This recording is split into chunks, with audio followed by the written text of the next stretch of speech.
Hey everyone, welcome to Indian Story Read Along. Today we're going to read a story from one of my old Chandamama books, and Chandamama was a kids magazine that's now discontinued, so none of these books or stories are in print any longer. This one is from January 1992, and Chandamama always ran stories in every issue that were called Tales from Many Lands. Southeast Asia, Russia even, Persia, and they always put them in here. And these are sometimes some of the best stories. So let's start this one, The Magic Tambourine, and it's from Indonesia. In a wee little hamlet, once upon a time, there lived an old widow and her son. Kundang, for that was the boy's name, had an innocent and childlike nature, and therefore people took him to be a simpleton. One day, the three village vagabonds, that means the punks, the bullies of the village, Kolak, Kolik, and Dolak, known for their naughty pranks, were wandering by the stream when they heard someone singing. I am off to sell my downy ass, that means donkey in the story, and bring a snowy little comely lass. Oh, I will soon take a worthy wife, then live ever after a happy life. Peering through the thick bush, they saw Kundang, eyes half closed, blissfully basking in the warm sunshine beside the brook. His donkey grazed on the pastures nearby. The three at once gave a gleeful chuckle, for they seldom missed any chance to play their wicked tricks upon him. One of them threw a big stone into the stream, splashing water all over Kundang. Shaken from his sweet reverie, the boy turned back and saw the three friends laughing heartily. Good morning, Reverend Sir, they greeted him, bowing ceremoniously. They're not making fun of him. What's this fairy tale about last wife and life? Asked Kolak. Tomorrow I'm going to sell my donkey in the market, replied Kundang dreamily. How much do you want for it? Put in Kolik. 300 rupayas. You see, he's very clever and hard-working, said Kundang, as the beast brayed loudly. Hurrah! Our Kundang is going to be rich and will soon take a wife, they shouted in one voice and walked away, still making fun of him. Very early the next morning, even before the cock had begun to crow, Kundang's mother shook him up from sleep and said, Last night I had a dream, a beautiful dream it was. And there you see, he wants to just go to sleep, but Mom is shaking him awake, telling him about her dream. I saw there's good fortune awaiting us in the town beyond the hills. So what? Asked her son, still half asleep. Let's pack up and shift to the town, said the simple woman. Then what about our donkey? He asked. On our way, we'll halt at the market and sell it off. We were already planning to sell it, isn't that so? Said his mother, adding, You proceed to the market while I gather some fruits and berries from the woods. Mind you, for not less than 300 rupayas should you let the beast go, strictly instructed the cautious woman. Kundang had not gone very far when he met one of the three rogues. What a healthy sheep! Dolak exclaimed, patting the animal. Now he's trying to trick him. It's not a sheep at all. You know it's a donkey. But you had said you wanted to sell an ass, didn't you? You fool! Do you have only buttons for eyes? Can't you recognize an animal as big as this? Replied the young man angrily. Dolak knelt down and carefully examined the animal, feeling it from tail to the head. Then suddenly he burst out into guffaws. Oh, you think this gentle sheep to be a donkey, eh? Of course, people take you as a simpleton. Just give it to me for 30 rupayas, which is much more than it's worth. Get off my way, whatever may it be, a donkey or a monkey. I won't sell it for a rupaya less than 300, retorted Kundang, and stored away. He had only gone a few yards when he came across Kolak. How much do you expect for this sickly little sheep? He asked, saluting him. It's no sheep, it's an ass, you fathead, shouted back the angry boy. Is it so? Answered Kolak, feigning astonishment. That means pretending to be surprised. He then began scrutinizing the beast and in the process got underneath its stomach and started imitating, very accurately indeed, the sound of a sheep. This animal will only fetch you a meager 10 rupayas. I offer you 50 for it. Give it to me and you don't have to go all the way to the market. Kundang most adamantly shook his head and without a word continued on his way. However, he now began to wonder whether the animal he was leading was really a donkey or a sheep. And you can see on that picture up there, you can see he looks kind of doubtful now. 2 people had said it was a sheep. He patted its back, pulled its ears, and even punched its stomach. There emanated a long, loud bray. Convinced that the beast was an ass, he trotted along. As he turned around the corner, he almost collided with Kolek, the 3rd ruffian.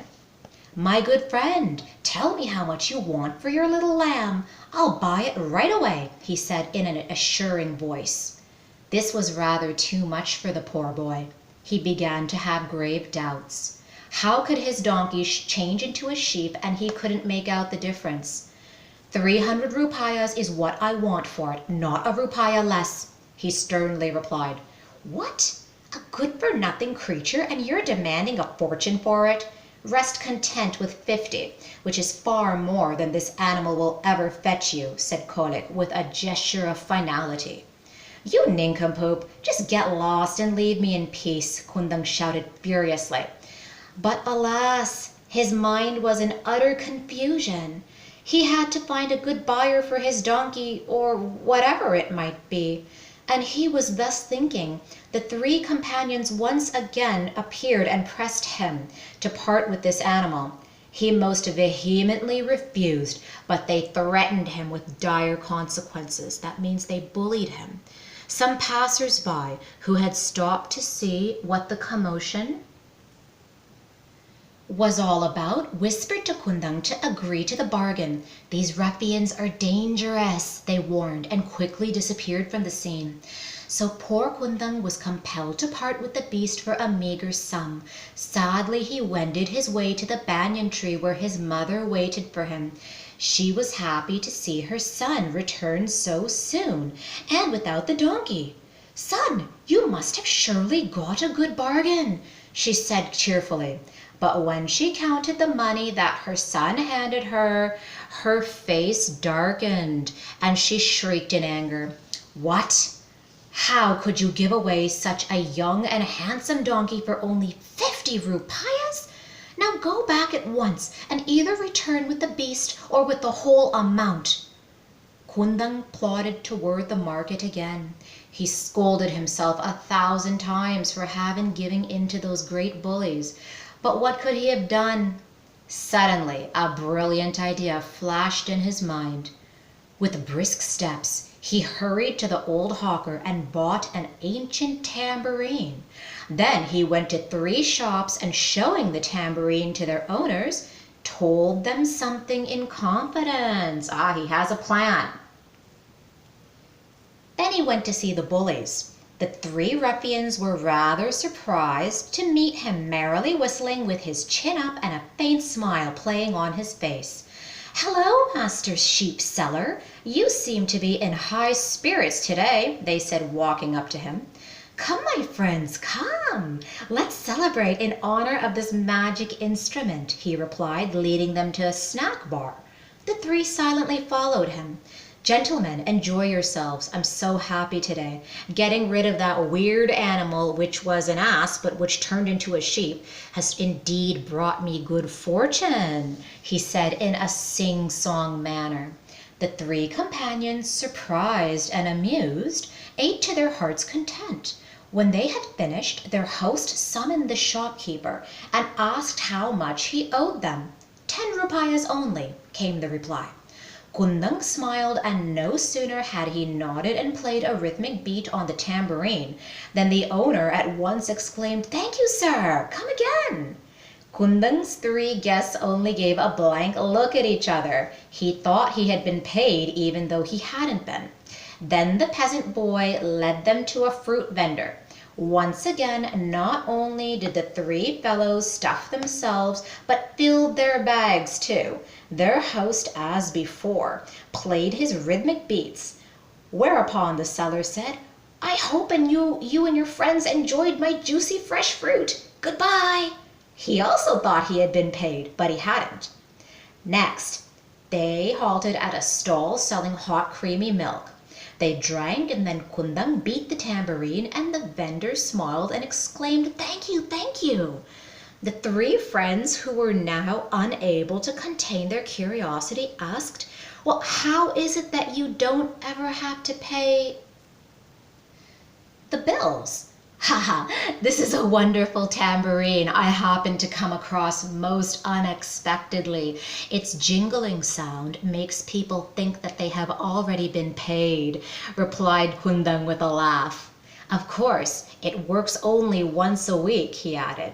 The three rogues, who had heard of such a magical tambourine in their folk tales, but never thought it actually existed, were unable to conceal their desire to possess it.